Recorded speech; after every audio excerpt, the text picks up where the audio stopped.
JD. Ang kwentong ito ay hango sa totoong buhay. Mula ito sa isa nating kabayan na itago na lamang natin sa pangalang Edward. Taong 1960. Antique. Kapag may kalabog sa 10 oras ng gabi, hindi na magtataka ang pamilya ni Mang Romeo kung may makikitang lamang loob kinabukasan. Nasanay na sila sa ganitong kaganapan, kaya wala nang bago kahit gabi-gabi mag-iwan ng parte ang dadaang aswang. Nagsimula ang lahat magmula nung sunod-sunod na makapatay ng nilalang si Mang Romeo. Pinagkamala na isa siyang manunugis. Ang totoo, nagkataon lamang ang lahat. Wala pang malinaw na dahilan kung bakit nagiiwan ng parte ng biktima ang mga aswang. Pinagpalagay na lamang na baka pinagdidiskitan lamang sila ng mga ito. Wala pa namang masamang naganap sa pamilya. Palagi na lang talaga. Nung nakaraan, atay ang iniwan. Ngayon puro bito ka. Ano kaya ang susunod? Wika ni Mang Romeo habang pinapasadahan ng tingin ang laman. Napapailing na lamang na lumapit ang anak na kasalukuyang naghukay. Nasanay na rin sila sa paglilibing ng laman. Saktong natapos dumating ang pulisya na kasalukuyang nangangalap ng impormasyon sa naganap na patayan. Dumako ang tingin ng pulis sa nagkalat na dugo sa mga damo. Napaayos ng tindig ang mag-ama, handang sagutin ang katanungan. Magandang umaga ho sa inyo, Mang Romeo. Magtatanong lang po sana kung may nakita kayong kahina-hinala kahapon. Bandang takip silim, may nagsabi na sa direksyon na ito dumaan yung nanaksak. Baka may nahagip po kayo. Makakatulong sa kaso naman ang sabihin ninyo. Tanong ng pulis. Panay sulyap ito sa damo. Pasimple namang hinarangan ni Edward. Nagtanong na po sa amin kagabi yung mga kasama ninyo. Yun rin ho ang sagot namin. Wala kaming nakita. Kung meron man, hindi namin ililihim. Tugon ni Mang Romeo. Tumango ang kausap. Lumapit naman ang kasama nito. May binulong na nakapagpabago ng reaksyon.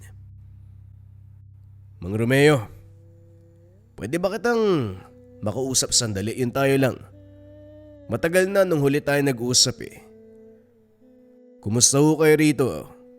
Yung mga aswang, binabalikan pa ba kayo? Napabuntong hininga si Mang Romeo. Sa lahat ng usapan, ito ang iniiwasan pero walang magawa dahil respetadong tao ang karap. Sa kabutiang palad hindi naman. Nagpaparamdam lang sila. Nagiiwan ng parte mula sa mga biktima. Hanggang doon lang naman. May bahay po ako sa bayan. Wala namang nakatira doon dahil sa lumang bahay na ako tumutuloy. Malapit sa presinto. Lumipat na lang ho kayo. Para sa kaligtasan nyo, Mang Romeo. Iyo, maraming salamat sa malasakit mo. Huwag mo na kaming alalahanin. Maayos naman kami rito sa kabila ng kaganapan. Alam mo na rin, ito lang ang pagmamay-ari naming lupain kaya imposible ang paglipat. Yung alok mo hindi ko talaga matatanggap eh. Kilala mo ko. Ayoko magkautang ng loob kahit kanino man. Parang wala naman po tayong pinagsamahan, Mang Romeo. Tinuturing niyo akong ibang tao eh. Hindi ko naman kayo inalok para magkautang ng loob sa akin. Sige na iho, maraming salamat sa pagmamalasakit mo. Ayos lang talaga kami rito. Walang nagawa ang pulis, kundi igalang ang pasya ni Mang Romeo. Sa katunayan, bata pa lamang si Manuel, siya ang nag-aalaga. Pinalaki hanggang sa magkaedad. Malalim ang dahilan kung bakit pinili nitong magpulis. Saksi si Mang Romeo sa dinanas nito at sa planong pagiganti. Kaso nga lang, Dahil sa tungkulin sa bayan, kinakailangan munang isang tabi ang tungkol dito. Gayunpaman paminsan-minsan isinasagawa ang hakbang. Pagkatapos ng pag-uusap, dumiretso si Mang Romeo sa bukirin. Nakasalubong ang panganay. Tay, pinapasabi po pala ni Mang Uno, kung pwede, agahan nyo daw po yung pag-aararo. May ganap daw po kasi sa kanila mamayang hapon eh. Inilatag sa lupa ang kagamitan kabilang ang araro. Ikinabit ang kalabaw at sinimula ng trabaho. Sa kalagitnaan ng gawain, panay sulyap si Mang Romeo sa panganay. Kakaiba ang kilos ng binata magmula pa nung kabataan. Bigla itong nawawala. Palaging natatagpuan sa lawa. Hindi to marunong lumangoy. Ilang beses kamuntikang malunod. Likas ang pagiging tahimik, kaya hirap makipag-usap, lalo na kapag babanggitin ay may kinalaman sa sarili nitong mundo. Katulad ng inasahan, walang paalam na pumuslit ang binata. Sakto namang natapos ang pag-aararo kaya sinundan. Kaagad itong lumusong sa tubig, nanatiling nakatayo sa hanggang tuhod. Pinanood lamang ni Mang Romeo. Hindi naglaon may sinundan itong bakas. Naalerto ng dumiretso sa malalim. Naantala ang sadya ng binata nang mapukaw ang atensyon. Edward, ano bang ginagawa mo riyan? Umahon ka na bago pa tumaas ang tubig. Hindi ka marunong lumangoy. Ay naku, halika dito. Tama naman yung pagkain mo sa araw-araw. Pero bakit parang nababaliw ka? Natigilan si Mang Romeo nang tumitig lang ang binata. Hindi umimik. Nang hindi pa rin kumikilos, napilitang hatakin paahon sa lawa. Hindi binitawan, kinaladkad patungo ng tahanan. Nakita ang kapulisan sa tahanan, kausap ang dalagang anak. Hindi nagustuhan ni Mang Romeo ang titig at pagdikit kung kaya't napasugod. Umalma ang mga pulis, kaya napilitang magpigil. Kalma lang, Manong. Nagtatanong lang naman kami tungkol sa kaso. Kayo lang kasi ang pinakamalapit sa bahay. Rason ng pulis, pero iba ang pinapaiwatig ng kilos. Malagkit ang titig sa dalaga. Nakausap ko na si Manuel. Nasagot ko na ang lahat ng katanungan. Ano pa bang kailangan nyo? At kayo, hindi dahil alagad ng batas, basta-basta kayong papasok ng tahanan.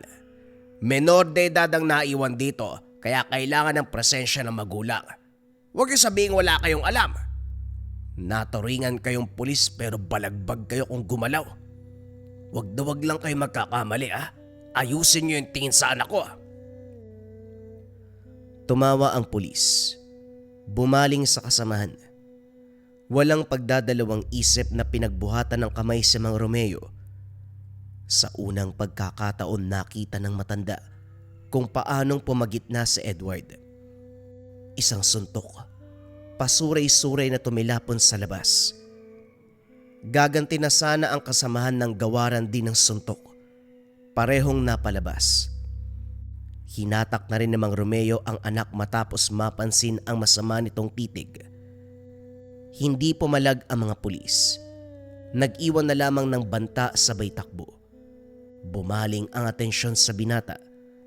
Nakayukong pumasok ng silid si Edward. Tahimik lang ito. Ni hindi nagreklamo ng pananakit ng kamay.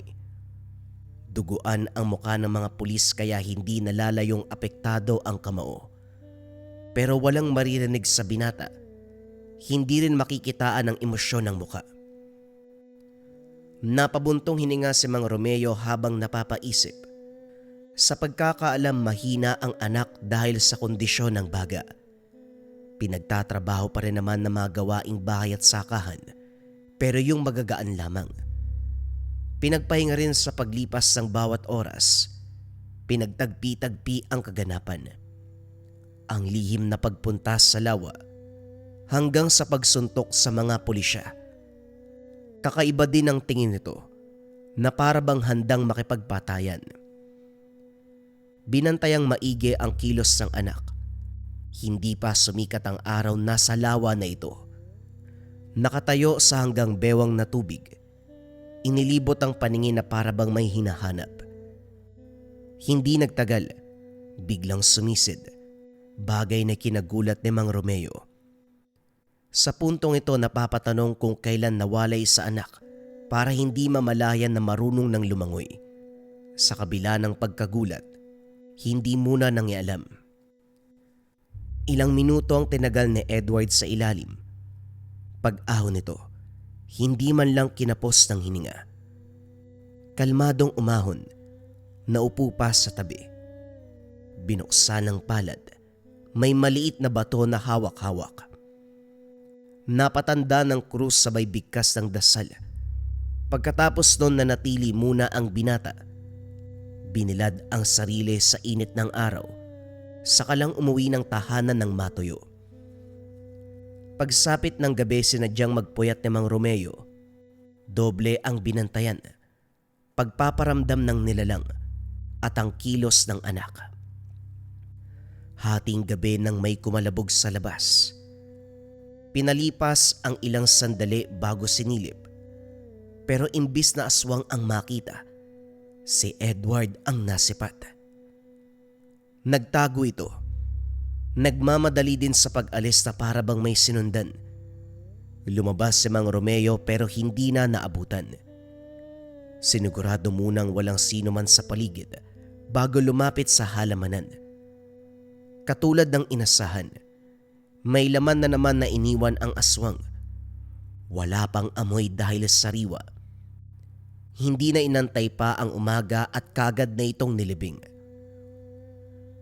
Matapos mailigpit, ibinaling sana ang atensyon sa paghahanap kay Edward nang makita itong nagmamadaling pumasok ng bahay. Sinuri ang dinaanan. May mantsa ng dugo sa mga dahon. Sarado na ang kwarto. Sinubukan niyang kumatok pero hindi siya sinagot. Edward, anak, tulog ka na ba? Magpapasama sana ako sa labas eh. Hindi kasi ako makatulog, magpapahangin para antukin. Tulog ka na ba? Ano man ang sabihin, wala pa ring sumasagot. Hindi nag-isip ng masama si Mang Romeo dahil sa kabila ng pananahimik ng binata. Alam niyang hindi ito gagawa ng anumang ikakapahamak. Pinalipas na lang muna ang pagkakataon. Kinabukasan muli na namang nasipat ang dalawang pulis. Napailing si Mang Romeo nang magkulay lila ang kalahati ng muka. Dulot ng suntok ni Edward nung nakaraan. Patuloy ang investigasyon sa naganap na patayan sa kabilang bahay. Kamakailan lang, batay sa nakuwang saksi. Pagnanakaw ang dahilan. Nasaksak matapos manlaban. Tinapos ni Manuel ang kaso, pero medyo balagbag ang dalawa sa nasasakupan. Hindi pa rin po ba sila tapos, Tay? Sinarado na ang kaso pero naglilibot pa rin sila. Ginagawang dahilan yung investigasyon para makahanap ng mabibiktima. Lumalapit sila sa mga dalaga, hinihipuan o hindi kaya nililin lang sa salita para madala sa dilim pagsapit ng gabi. Gawaing pulis ba yun? Nagulat si Mang Romeo dahil sa tanang buhay niya. Ito ang unang beses na may kahabaan ang sinabi ni Edward. Isa pa, hindi ito ang tipo na papansinin ang kaganapan sa lugar. Sandali nga, parang nagbago ka, anak. Kailan ka pa naging interesado sa paligid mo? At saka, paano mo nalaman ang tungkol sa kanila? Nakausap mo ba? Nakita ko po. Nakita ko sila kagabi. Pinagtutulungan yung anak ni Aling Melin. Hindi ko rin masabi na sinamantala kasi parang gusto din ng babae. Nagulat si Mang Romeo. Hindi inasahan ang sagot ng anak. Nasa tamang edad na ito para sa ganitong usapin. Pero para sa batang tahimik mula umpisa, nakakagulat na marinig ang ganito. Maya-maya pa nagsalo ang lahat sa hapag. Binalaan ni Mang Romeo ang dalagang anak na umiwas sa dalawang pulis. Nang pagsasabihan na sana ang panganay, biglang nablangko ang isipan. Walang makapasabilin, katanungan lamang ang meron. Gustong usisain sa ginawa sa lawa at paglabas kagabi. Subalit walang lakas ng loob para magtanong. Dumiretso na lamang sa bukirin para magtrabaho. Naiwan sa taniman si Edward. Nagtungo si Mang Romeo sa tahanan ng amo para kumuha ng gamit. Natigilan ng mapatapat sa lawa. Sinamantala ang pagkakataon na pagmasdan ng paligid. Wala namang pagbabago sa lugar. Sumisid para masuri ang ilalim.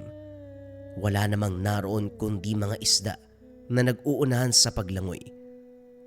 Dahil walang mahanap, napaisip sa sadya ng anak. Nang umahon, natigilan ng matanaw ang albularyo sa unahan. Naunawaan ang titig kaya nagmamadaling lumapit. Mang Ben, kumusta? Matagal ko na kayong hindi nakita. Akala ko lumipat na kayo. Mano ho? Mataas ang respeto ni Mang Romeo hindi dahil mas matanda ito, kundi kagalang-galang na panauhin sa larangan ng panggagamot. Isa ring manunugis at ang peklat na bumalot sa katawan ang magpapatunay kung gaano kagiting. Walang pinipili, mapaaswang, engkanto, lamang lupa o kahit ano pang elemento mula sa ibang mundo. Kayang-kaya nitong tapatan. Mataas ang tingin ng kapwa dahil albularyo ito. Inakala ko nga na hindi na tayo magkikita eh. Hindi na kayo dumayo sa lupain ko. Naunawaan ko na may kalayuan pero dati, halos araw-araw ka naman bumibisita. Nga pala, sinadya kong pagparito. Sa tahanan mo nga dapat kaso, nakita kita dito sa lawa. May mahalagang bagay akong naisabihin at gusto kong wag kang tututol. Medyo mahirap pero kailangan mong sundin ang ipapagawa ko. Tungkol ito kay Edward. Napukaw ang interes ng bata para sa isang bagay. Siya na rin mismo ang nakahanap ng sariling mutya. Hawak-hawak niya sa mga oras na ito. Alam mo na ang susunod na mangyayari. Ang gusto kong gawin, gabayan ng bata. Ikaw ang ama, kaya ikaw lang din ang nakakakilala sa anak mo. Hindi nakasagot si Mang Romeo. Tumatakbo sa isipan ang mangyayari sa buhay ng anak. Sa puntong ito, naunawaan ang questionableng kilos ni Edward. Subalit sa kabilang banda may pag-aalangan. Tututol sana, pero hindi magawa nang makita ang reaksyon ni Mang Ben. Walang pagpipilian kung hindi sumang-ayon. Pagbalik ng taniman, nakatutok pa rin ang binata sa pagbubunot ng damo. Napabuntong hininga si Mang Romeo. Hindi mawari sa sarili kung buo ba ang desisyon, papayag ba sa sinabi ng albularyo. Bago makahanap ng sagot, binuhos muna ang oras sa pagtatanim ng binhi. Sa pagiging tutok sa gawain, hindi na malayan ang oras. Mas lalong hindi napansin kung saan pumunta ang anak. Saang mang sulok ng taniman hanapin, hindi na ito matagpuan. Nagtungo ng tahanan sa pag-aakalang umuwi na pero wala ito roon. Nagmamadaling pumunta ng lawa pero hindi pa rin magilap. Nagbahay-bahay pero hindi pa rin malaman kung nasaan. Sa puntong ito, walang mapagpilian kundi puntahan ang tahanan ng albularyo. Gulat ang sumalubong. Nakita si Mang Ben kasama si Edward, pati na rin si Manuel. Kagad napatanong, pinaliwanag naman ng albularyo ang nangyayari. Kung nakaraan ang pag-uusapan, parehong karanasan meron ang lahat. Si Manuel naulila sa mga magulang matapos mabiktima ng aswang. Nasawi ang mag-ina ni Mang Ben matapos pagigantihan ng kalaban sa kasagsagan ng panunugis. Si Edward naman, sa parte ni Mang Romeo, aswang ang dahilan ng kamatayan ng asawa Nang magsaliksik ang albularyo sa buhay ng salarin, sinasabing iisang halimaw ang may kagagawan. Hindi lang sila, maging ang iba pang kakilala. Matagal na panahon na rin magmula ng maganap. Ngayon lang sinimulan ang pagsasanib puwersa dahil ayon kay Mang Ben. Hinihintay ko si Edward. Siya ang susi para mabigyan ng hustisya ang pagkamatay ng mga mahal natin sa buhay. Isa lang ang kalaban natin dito. Kaya't sino pa ba ang magtutulungan? Tayo-tayo lang din. Binalingan ni Mang Romeo ang anak.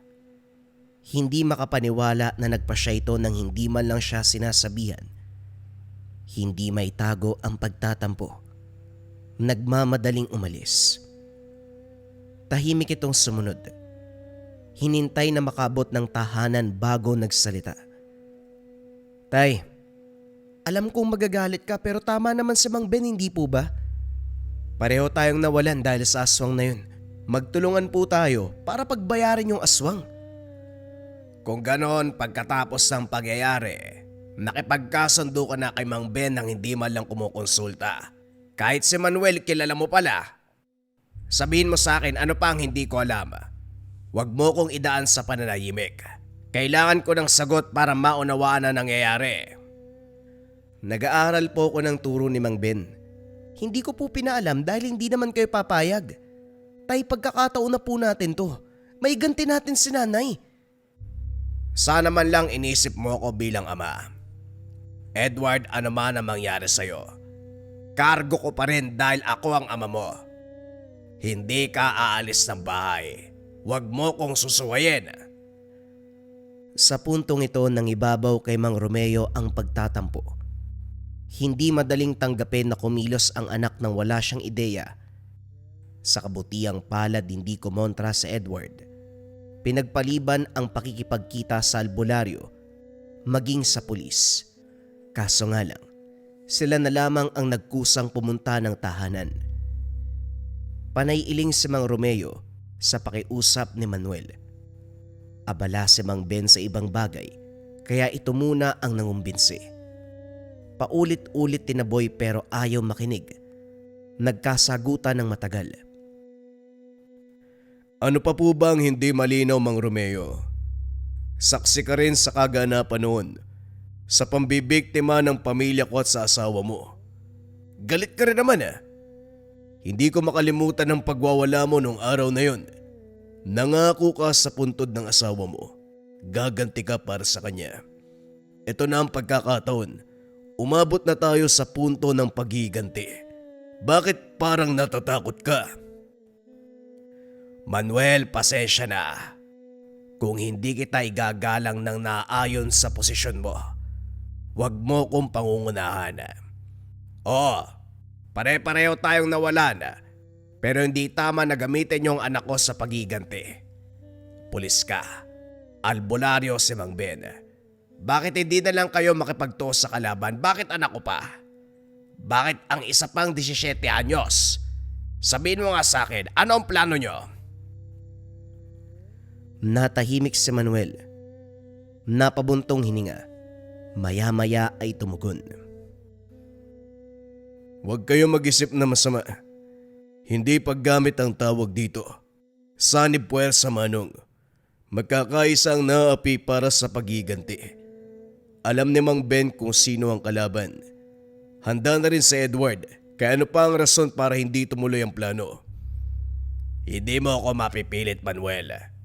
Mabuti pang umalis ka na bago pa ako tuluyang mawala ng respeto sa iyo. Pagkatapos si Manuel, si Mang Ben naman ang dumating. Walang bukang bibig kung hindi pangungumbinsi. Naubos na ang pasensya ni Mang Romeo, kaya umabot na naman sa sagutan. Ayaw magpatalo ng albularyo. Pinipilit ang sariling paniniwala, lalo na pagdating kay Edward. Ang sabi niya, handa na ang binata sa anumang banta ng kalaban. Ipinagmalaki pa nito ang aral na itinuro, pero hindi napalambot ang puso ni Mang Romeo. Umabot pa ang usapan hanggang gabi. Pwede bang lubayan mo na lang ang pamilya ko, Mang Ben? Iginalang kita dahil sa katayuan mo, pero parang naubos na ang respeto ko sa'yo. Kung gusto nyo magigante, kayo na lang ho.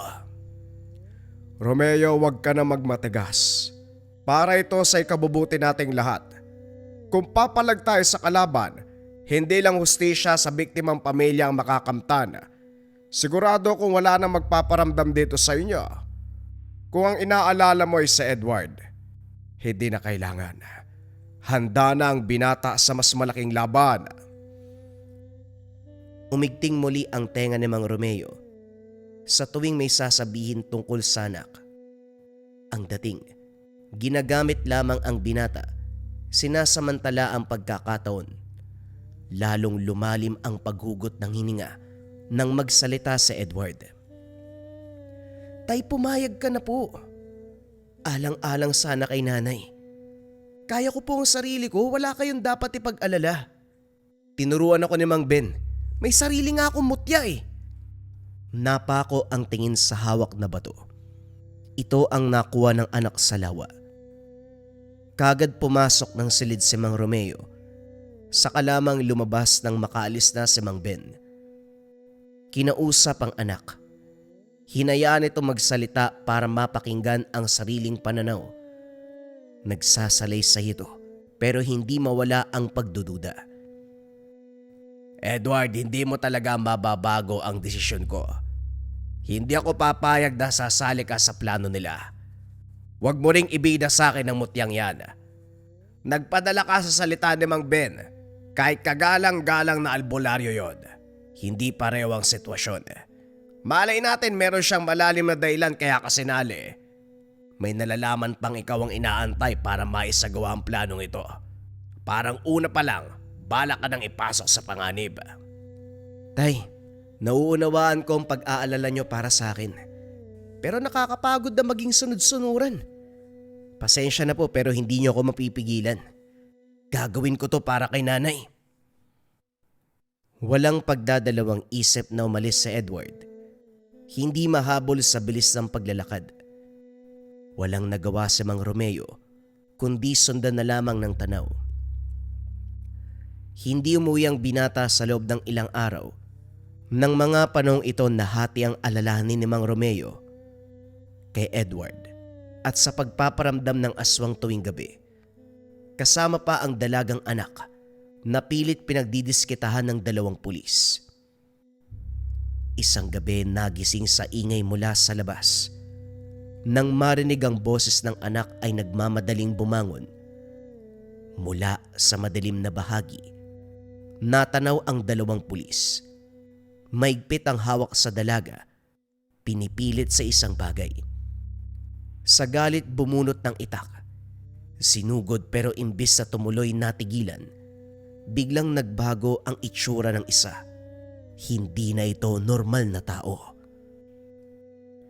Natulog ka na lang sana, tanda. Huwag ka nang pumalag. Hindi kami normal. Ibalato mo sa amin tong anak mo. Maigpit na nakahawak sa dalaga ang nilalang. Kinaladkad palayo. Hindi makasunod si Mang Romeo dahil sa aswang na umarang. Sa kabila ng takot pilit itong nilabanan. Kaso walang pangtapat si Mang Romeo sa lakas ng nilalang. Isang atake lang nito titilapon na kagad. Hindi umubra ang patalim. Ginawa lang siyang laruan. Paulit-ulit na binalibag. Sinamantala ang kainaan. Sa puntong pupuruhan na sana, mabuti na lamang dumating si Edward. Binalik sa aswang ang hagupit. Hindi tinigilan hanggang sa wala na itong buhay. Kagad sinundan ng kapatid. Parehong kapalaran ang ibinigay sa kasamang pulis. Hindi nakaimik si Mang Romeo. Hindi makapaniwala sa nasaksiyang galaw ng binata.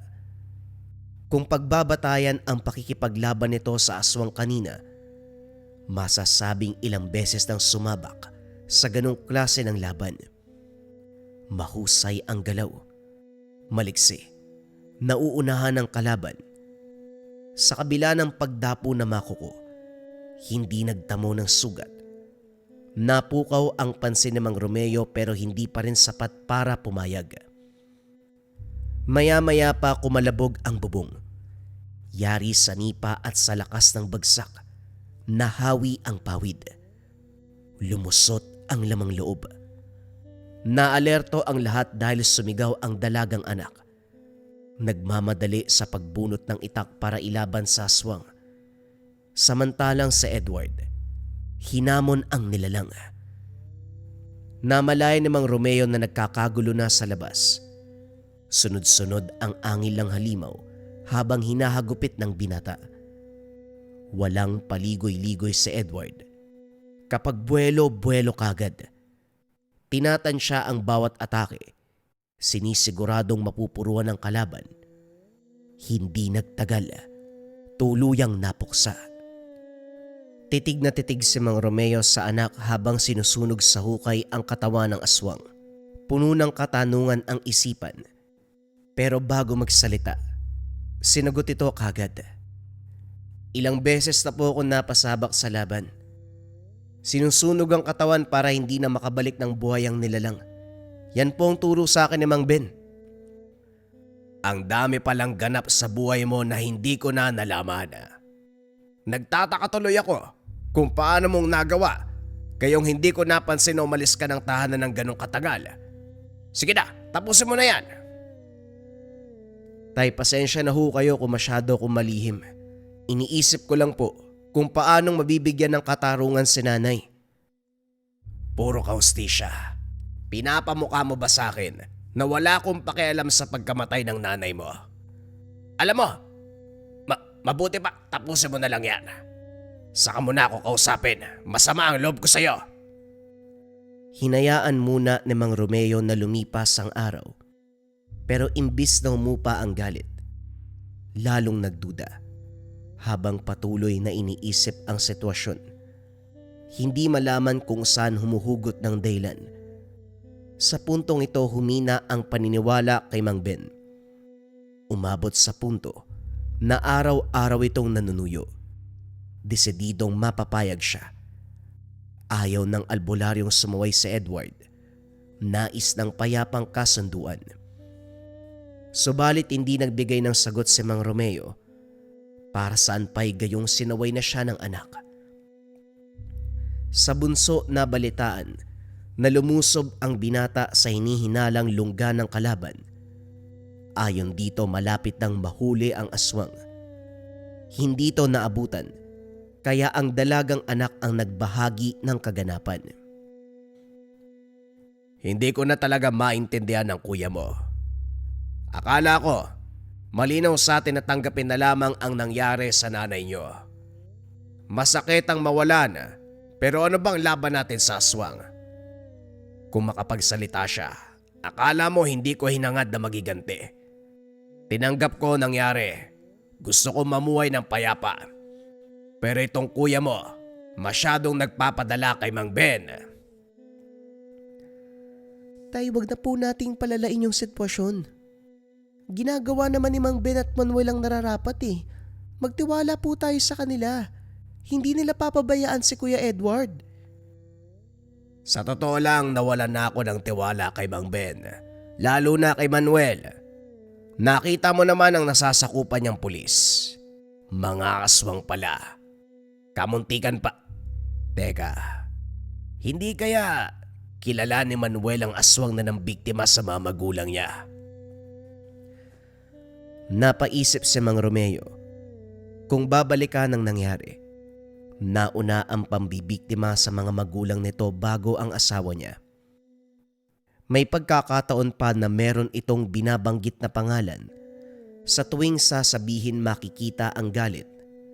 Dahil sa isiping ito, nagmamadaling lumabas para sana puntahan ng pulis. Kaso kumalabog sa likod ng bahay, natigilan ng marinig ang pag-angil. Bumalik sa loob para protektahan ang sarili at dalagang anak. Maya-maya pa nagsimulang humagupit ang nilalang. Nawasak ang bintana. Naligo ng dugo matapos masabuyan. Sinundan ito ng pera-perasong lamang loob. Biglang tumahimik. Inakalang wala ng halimaw. Yun pala ay nag-aantay ng pagkakataon. Wasak ang kabilang bintana. Hinugot si Bea. Kagad sumunod para bawiin ang anak, pero naabutan nitong nakahandusay. Sugatan. Nilunok ang galit sa albularyo. Humingi ng tulong para sa anak. Ginawa naman nito ang lahat para maisalba ang dalaga. Maya-maya dumating si Manuel at Edward. Halata sa mukha ng mga ito na kakagaling lang sa laban. Sige na, sabihin nyo na. Tanggap na tayo ni Romeo. Kumpirmado, Mang Ben. Alam na namin ang lugar kung saan naglulungga ang aswang.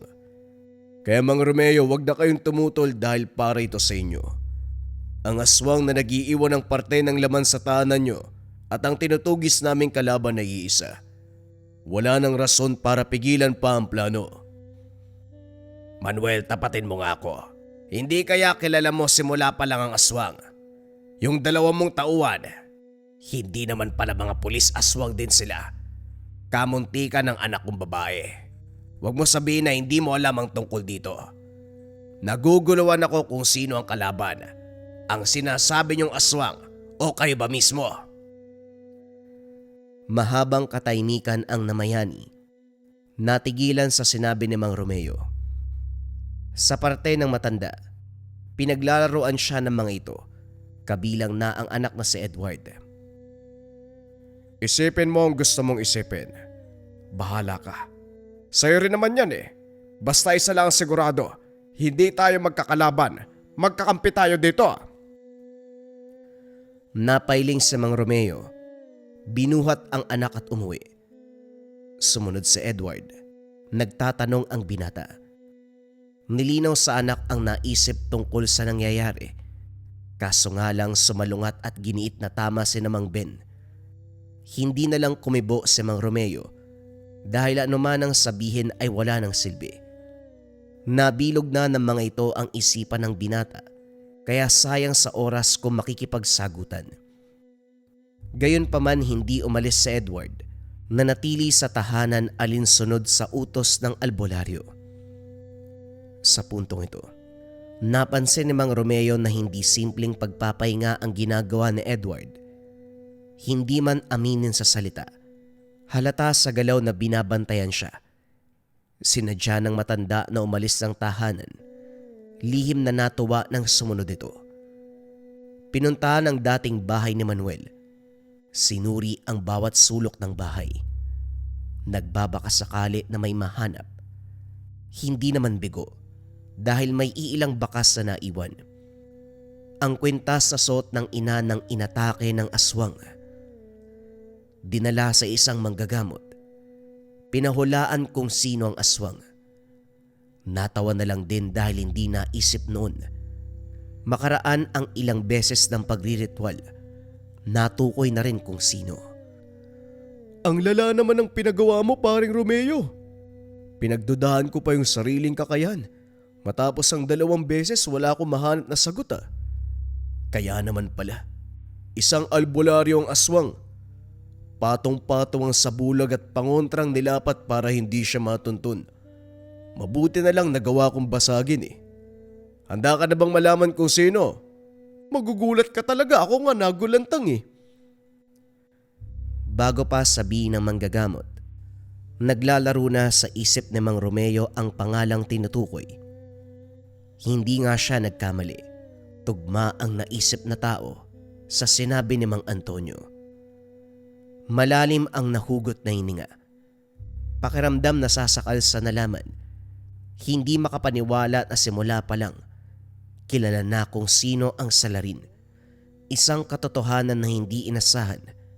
Matapos makahingi ng payo sa manggagamot, nagmamadaling umuwi ng tahanan pero wala nang naabutan. Parehong hindi mahagilap si Edward at Bea. Bitbit ang itak. Pinuntahan si Mang Ben. Hinamon ito. Ilang ulit tinawag pero walang sagot. Hindi nagtagal dumating si Manuel. Sinugod. Napagbunto na ng galit. Kagad ding kumalma ng bumunot ng baril. Manong tumigil ka, ano bang problema mo? Ibaba mo ang itak. Kung ayaw mo magkasubukan tayo. Sinasabi ko na nga ba, hindi batayan ng pagiging malapit sa isang tao. Kapag aarangkada ang pagiging traidor, tatraidorin ka pa rin ang wala sa oras. May malasakit ka pang nalalaman, demonyo ka rin pala. Naturigan kang pulis, may katungkulan sa sambayanan. Yung pala, ikaw rin ang magpapahamak sa taong bayan. Sandali lang naman po, Manong. Ano bang sinasabi nyo? Huwag niyong ubusin ang pasensya ko. Kaunti na lang ang natitirang respeto ko sa inyo. Ubusin mo! Huwag ka magtira. Dahil una pa lang wala ka ng respeto sa kapwa mo. Alam mong si Ma'am Ben ang aswang, pero imbes na kalabanin siya, tinulungan mo pang isagawa ang kabulastugang plano. Maging ang anak ko'y nadamay. Kunot noong tumitig ang binata sa kanya. Naguluhan tuloy si Mang Romeo. Maya-maya pa nilinaw ng pulis na wala siyang alam. Upang patunayan, isinaboy nito ang pangontrang bigay ng manggagamot. Nagising ito. Naanimoy mula sa mahabang pagkakatulog. Walang ideya kung anong naganap at bakit nasa ganitong sitwasyon ngayon. Pinaliwanag ni Mang Romeo ang nangyari. Hindi ito makapaniwala na lalin lang ng albularyo. Matapos magkasundo sabay hinanap si Mang Ben. Ang problema, walang nakakaalam kung nasaan ito. Ilang araw ang lumipas, hindi pa rin magilap. Sinunog nila ang tahanan ng albularyo kaya wala nang babalikan. Buong presinto ay nakiisa sa paghahanap. Pinakalat ni Manuel sa lugar ang mga tauhan. Binantayan ng bawat daanan, papasok o palabas ng lugar. Hindi naglaon natagpuan si Bea. Tulala ang dalaga. Hinahanap si Mang Romeo. Alisto si Mang Antonio sa panggagamot, pero nilinaw na hindi basta-basta ang kondisyon ng dalaga dahil may nakatanim na sumpa sa katawan nito. Inabot ng ilang beses ang pagriritual. Sa kabutiang palad nagawa namang alisin ang anumang nakaugat sa kaloob-looban. Balak yang gawin ng anak mo. Mabuti na lang hindi pa masyadong kumapit kaya natanggal din. Hindi madali ang pinagdaanan. Nakita mo naman wala sa wisyo. Huwag mong pilitin magsalita, baka kung ano pa ang maging reaksyon eh. Nga pala, nakausap mo na ba si Ben? Hindi ko siya maagilap. Tinangay niya ang mga anak ko. Kailangan magsalita ni Bea dahil siguradong siya ang nakakaalam kung nasaan ang pesteng yon. Sandali, kakasabi ko lang na huwag mo munang pilitin ang bata. May pinagdadaanan. Kaya pagpahingayin muna natin. Yung kasama mong pulis, desididong mahanap si Ben kaya wala kang dapat ipag-alala. Hayaan mo siya maganap. Maya-maya pa dumating si Manuel. Dala ang balita at kinalalagyan ng albularyo. Kagad itong pinuntahan. Una sa hanay ay ang grupo ng pulisya. Saudyat kagad dilusob. Sa unang sandali maayos ang takbo ng lahat. Sinimulan ang panluloob. Pero laking gulat nang mawala sa sarili ang mga pulis. Tulalang naglakad palis ng lugar. Hindi nagtagal maririnig ang boses ni Mang Ben mula sa loob. Hindi ko akalain na makakaisip ka pala ng paraan. Dapat talaga hindi kita minaliit eh. Nagawa mong basagin ang lahat ng ginamit kong orasyon. Pero, sa tingin mo ba mananalo ka? Hindi mo naman siguro gugustuhin na mawalay ng tuluyan si Edward. Pag-usapan na lang natin to. Akin ang anak mo. Hindi na kita gagambalain pa. Walang ama na ipapamigay ang anak niya. Alam mo yan. Mataas ang respeto ko sa'yo. Pero para sa wala lang pala ang lahat. Mahusay ka rin ha. Nagawa mong plansyahin. Nagpanggap kang albularyo. Pero tunay kang aswang. Ibalik mo sa akin ang anak ko kung ayaw mong pasabugin ko ang bungo mo. Inagaw ni Romeo ang baril kay Manuel. Walang pagdadalawang isip na pinaputukan para takutin. Pero hindi nadaan. Wala ring napala nang maglaho bigla ang albularyo. Tuloy sa paghahanap, mabilis na tuntun dahil sa pamamaraan ni Mang Antonio, kinargahan ng balang tanso na may nakapaloob na dasal ang armas ni Manuel. Nilapatan ng mataas na uri ng sabulag. Matapos makapwesto ang manggagamot mismo ang kumatok sa pinto. Hindi nagtagal lumabas si Edward. Hindi na halos makilala ang binata dahil biglang bumagsak ang kalusugan. Sa sobrang payat, animoy tatanghin sa isang iip ng hangin. Matapos masuri ang paligid, sinimulan kagad ni Mang Antonio ang sadya. Binasag ang mga bakod na pangontra, kaso nga lang naging alerto sa Edward. Walang pagdadalawang isip na sinugod ang matanda. Masyadong agresibo ang binata. Walang tigil sa pag-atake. Layong mapuksa ang manggagamot. Hindi may tatanggi ang husay, lalo na't masyadong mabisa ang hawak na tangan. Gayunpaman kabisado na ni Mang Antonio ang pasikot-sikot ng ganitong sitwasyon. Walang pag-aalinlangan sa pagganti. Tinanggalan ng bisa ang tangan. Diniskumonyon. Sa pagmulat ni Edward, nagtataka sa kaganapan, wala siyang maalala. Bago makapagsalita, bumungad na si Mang Ben. Tawang-tawa itong humarap sa kanila. Hindi pinatagal ni Mang Antonio, humudyat kay Manuel. Sunod-sunod ang pagpapaputok. Tumama na ang bala dahil sa kinargang orasyon. Humandusay, nangisay, hanggang sa nalagutan ng hininga. Bala lang pala yung katapat mo eh. Pero hindi normal na bala. Maraming salamat, Mang Antonio. Kung ano man yung kinarga mo dito, ayan, umepekto. Teka sandali, parang may mali eh. Sinuri ni Mang Antonio ang katawan. Pinagpagan ng uri ng abo. Nagulantang ang lahat dahil naging puno ng saging. Maya-maya lumitaw ang tunay na Mang Ben. Tumilapon si Mang Romeo at Edward, maging si Manuel. Nanatili namang nakatindig ang manggagamot. Kagad kinontra ang kalaban. Samot-saring salita ang maririnig mula sa magkabilang panig. Hindi na rin maunawaan ang dulot na pakiramdam sa paligid. Sumenya si Mang Antonio na umalis ang lahat. Bagay na sinunod nila. Dahil nagsimula na ring umagos ang dugo mula sa kanilang ilong. Pasuray-suray kung maglakad sa bigat ng ulo. Nagpatuloy ang laban. Nakatindig sa kanilang pwesto sina Mang Antonio at Mang Ben. Parehong bumibigkas ng orasyon. Inatake ang isa't isa. Pero walang makikitang paggalaw na para bang may sinasa ulo lang. Maya-maya pa napansin ni Mang Romeo ang reaksyon sa mukha ng manggagamot. Nahihirapan ito. Sumusulyap sa kanya. Tumingin din kay Edward. Nang maunawaan ang paiwatig, kagad inutusan ng binata. Sa pagkakataong ito, binasbasan ni Mang Antonio ang mutya. Binalik ang bisa sa mabuting paraan. Naunawaan naman ng binata ang gagawin. Walang pasabing sumugod. Aatake na sana, pero natigilan sa kalagitnaan ng hindi makakilos. Naniga sa kinakatayuan. Natumba na rin si Mang Antonio.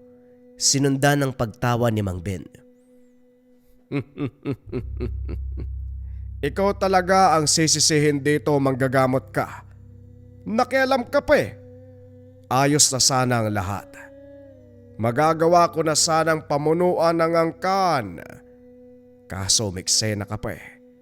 Tignan mo ang nangyari, umabot tayo sa ganito. Ngayon pa lang sinasabi ko na. Umatras kayo. Lumakad ng walang alam. Kakalimutan ko ang lahat ng ginawa nyo. Mamatay man ako dito, wala akong pakialam. Ang katulad mong mapanlin lang, dapat may kalagyan. Pinuri ka ng lahat sa pagiging albularyo mo. May tinatago ka palang katauhan. Napaikot mo si Romeo at Manuel. Binalak bang yang gawin ng dalaga? Si Edward, ginamit mo. Alam mo naman pala lahat ng kaganapan eh.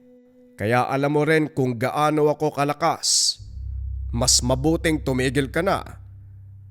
Habang patuloy sa pagsasalita si Mang Ben, sinamantala ni Mang Antonio ang pagkakataon.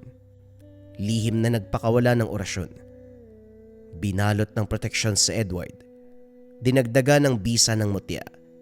Dahan-dahang binasag ang orasyon ng kalaban. Nang makakilos ang binata, dumiretso sa paghagupit kay Mang Ben. Sa kalagitnaan ng pagtutuos, nagpalit ng anyo ang matanda. Ibinida ang pagiging aswang.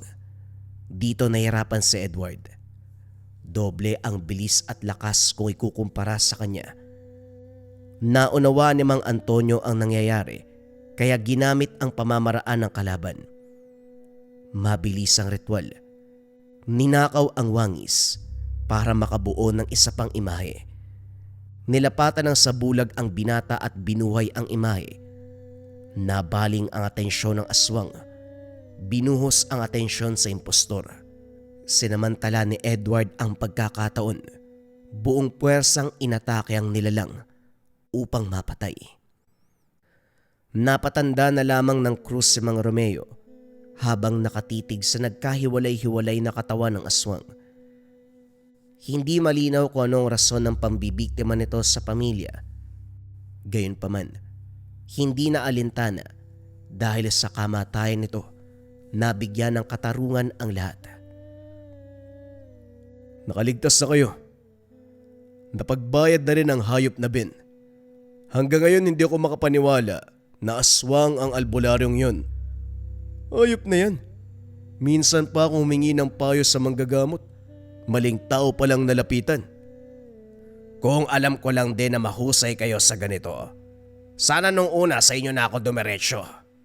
Maraming salamat, Mang Antonio. Romeo, may hihilingin ako. Yung anak mong si Edward malaki ang potensyal. Mahusay sa pisikal na laban, may sariling tangan. Kung hihilingin niya na pasukin ng panunugis, wag mo sanang pagbawalan. Pwede ko siyang turuan para maging mahusay sa paggamit. Marami pa siyang kailangan matutunan, lalo na ang panlilin lang. Naisaan siya ni Ben kaya hindi nakalaban ng bisa ng mutya. Pwede naman sigurong gamitin lang ang tangan bilang proteksyon, hindi po ba? Natuto na ako sa nangyari. Maraming naganap na hanggang sa ngayon. Naguguluhan pa ako kung paano nagsimula. Isa lang naman ang hangad ko para sa mga bata. Mamuhay kami ng tahimik at payapa. Pwede naman pang-proteksyon. Hindi rin madali ang sumumpa sa tungkulin Buong buhay ang nakataya. Isa pa, bata pa si Edward. Tama ka naman. Mas mabuting igugol ang oras sa pagtulong sa inyo. Lalong-lalo na sa mahalagang gawain. Nakausap ni Mang Romeo si Manuel. Taos-puso ang pagpapasalamat dahil sa wakas. Nabigyan ng katarungan ang pambibiktima ni Mang Ben sa kanya at sa mga magulang. Ibinaon na rin sa limot ang minsang hindi pagkakaunawaan. Lahat sila napikot ni Mang Ben. Sino ba naman mag-aakala? Ang isang tanyag na albularyo, isa rin palang aswang. Sa sobrang husay nito nagawang itago ang tunay na pagkatao. Pero hindi sa lahat ng pagkakataon mananaig ang kasamaan. Nakabantay ang kabutihan na handang magbigay ng hustisya. Naway kapulutan nyo ng aral ang ating kwento. Kalahating albularyo, kalahating aswang. Kabayan, nangangailangan ka ba ng depensa espiritual o balik sumpa? Narito ang Marahuyo Bracelet from Lika Merchandise. Ito yung pinakasikat na bracelet natin ngayon sa Lika. Pero bakit nga ba sobrang sikat ng Marahuyo? Ang Marahuyo Bracelet ay depensa espiritual. Kontra kulam, barang, tigalpo, palipadangin, usog, o kahit anong masamang uri ng sumpa. At yun nga mga kabayan ko, hindi lang siya natatapos bilang pandepensa espiritual. Narito din yung tinatawag nating rebuelta o balik sumpa. Kung ano yung sumpa na ibinigay sa inyo, ibabalik sa taong nagbigay. Hindi pa rin siya doon nagtatapos, mga kabayan ko. Ito yung mga patotoo. Minsan ba nararanasan mo kapag natutulog ka, may mga naggagambala, nagigising ka alas 3 ng madaling araw, or meron ka mga sakit, panghihina ng katawan, sakit ng ulo na hindi nalulunasan ng mga medisina. Marami tayong patotoo sa marahuyo. Pag hawak pa lang nila, naramdaman nila yung kilabot na pakiramdam at nawala yung mga sakit na matagal nang iniinda. Higit sa lahat, nakakatulog ng payapa. At ang pinakasikat na kwento natin, mga kabayan, yung mangkukulam na narebuelta. Sa nating kabayan, sinuot niya yung marahuyo, kinabukasan, na ospital yun ng kukulam sa kanya dahil sa rebuelta. Kung interesado ka sa marahuyo, kabayan, paki-search Likha Merchandise Marahuyo. Kasi marami ng scammers ngayon eh. Make sure dun kayo bibili sa mataas yung ratings, Likha Merchandise at maraming sold. Again, kung interesado ka, i-visit mo lang ang shop ng Likha Merchandise Marahuyo.